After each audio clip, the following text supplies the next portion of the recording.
mediunidade é um dom enviado por Deus? Olá, bom dia.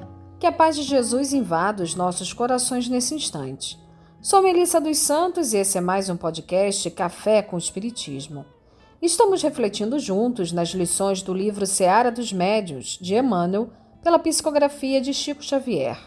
Emmanuel, neste livro, comenta um trecho do Livro dos Médiuns. Desta vez, ele fala sobre a lição 226, segundo parágrafo. Sabem, muitos ainda não entendem a mediunidade. Acham que ela é algo mágico. Outros acreditam que os médiuns são pessoas especiais aos olhos de Deus. Mas esses conceitos caem por terra quando percebemos que há pessoas que usam a mediunidade para o bem e para o mal. Que o fenômeno não tem nada a ver com a moral do médium. Foi justamente pensando nisso que Kardec fez a pergunta de milhões, como dizem os jovens. Aquela pergunta que vale ouro e que todos queremos fazer. Disse o codificador, abre aspas, sempre se há dito que a mediunidade é um dom de Deus, uma graça, um favor. Por que então não constitui privilégio dos homens de bem? E por que se vêem pessoas indignas que a possuem no mais alto grau e dela usam mal? E os espíritos de luz com sabedoria responderam.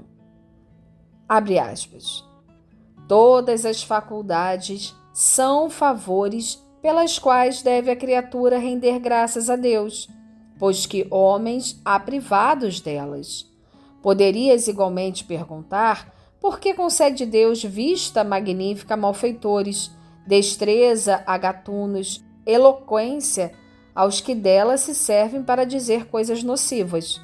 O mesmo se dá com a mediunidade. Se há pessoas indignas que a possuem, é que disso precisam mais do que as outras para se melhorarem.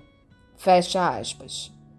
Pensar na mediunidade como algo concedido por Deus para nós nos melhorarmos faz toda a diferença. E continuam os espíritos nesta resposta, nos ensinando quanto à valorização que temos que dar à mediunidade, assim como a representação que a mediunidade tem da misericórdia divina em nossas vidas. Disseram os espíritos, abre aspas, pensais que Deus recusa meios de salvação aos culpados? Ao contrário, multiplica-os no caminho que eles percorrem. Põe-nos nas mãos deles, cabe-lhes aproveitá-los.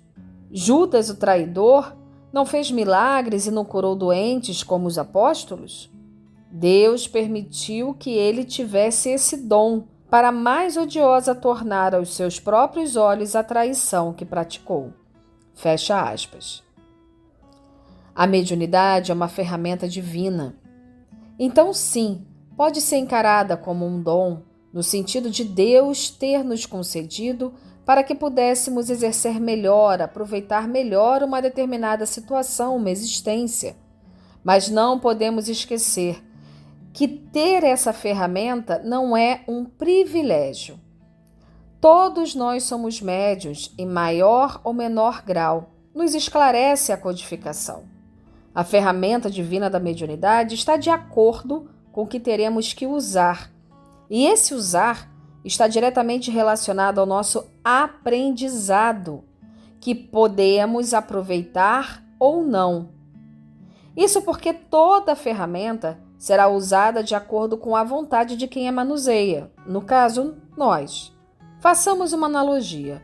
Uma faca pode ser usada para fazer comida, para descascar um alimento, passar manteiga no pão, para ajudar na própria alimentação, ou melhor ainda, até mesmo para ajudar a cozinhar uma saborosa comida para alimentar aos que têm fome.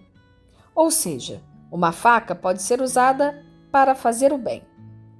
Mas a mesma ferramenta, a faca, também pode ser usada para ferir, para ameaçar por aqueles que querem fazer o mal.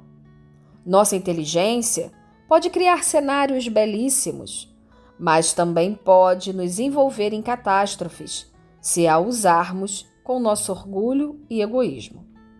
Diante de tudo isso, Vamos ao texto de Emmanuel de hoje, que se chama Força Mediúnica, e diz assim, abre aspas, considerando-se a força mediúnica como recurso inerente à personalidade humana, de vez que dentro de grau menor ou maior transparece a todas as criaturas, comparemo-la à visão comum. Efetuado o confronto, reconheceremos que, em essência, os olhos de um analfabeto, de um preguiçoso, de um malfeitor e de um missionário do bem não exibem qualquer diferença na histologia da retina. Em todos eles, a mesma estrutura e a mesma destinação. Imaginemos fosse concedida aos 4 determinada máquina com vistas à produção de certos benefícios, acompanhada da respectiva carta de instruções para o necessário aproveitamento. O analfabeto teria debalde o aparelho por desconhecer como deletrear o processo de utilização. O preguiçoso conheceria o engenho, mas deixá-lo-ia na poeira da inércia. O malfeitor aproveitá-lo-ia para explorar os semelhantes ou perpetrar algum crime. O missionário do bem, contudo, guardá-lo-ia sob a sua responsabilidade, orientando-lhe o funcionamento na utilização geral. Fecha aspas. Aqui fica muito claro que Emmanuel está nos trazendo situações diferentes do uso ou não da mediunidade. Os médiuns que não têm conhecimento da própria mediunidade e do que ela representa podem ser comparados a analfabetos. Têm a ferramenta, mas não sabem usar.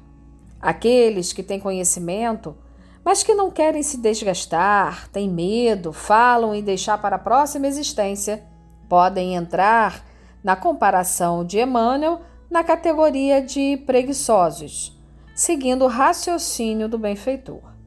Já os que usam a mediunidade para o mal seriam os malfeitores.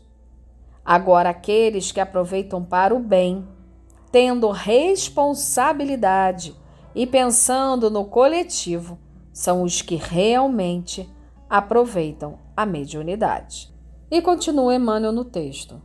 Força medianímica, desse modo, quanto acontece à capacidade visual, é dom que a vida outorga a todos. O que difere em cada pessoa é o problema de rumo. Nisso reside a razão pela qual os mensageiros divinos insistirão, ainda por muito tempo, pela sublimação das energias psíquicas, a fim de que os frutos de bem se multipliquem por toda parte. Não valem médios que apenas produzam fenômenos. Não valem fenômenos que apenas estabeleçam convicções. Não valem convicções que criem apenas palavras. Não valem palavras que apenas articulem pensamentos vazios. A vida e o tempo exigem trabalho e melhoria, progresso e aprimoramento. Mediunidade, assim, tanto quanto a visão física, representa do ponto de vista moral força neutra em si própria. A importância e a significação que possa adquirir dependem da orientação que se lhe dê.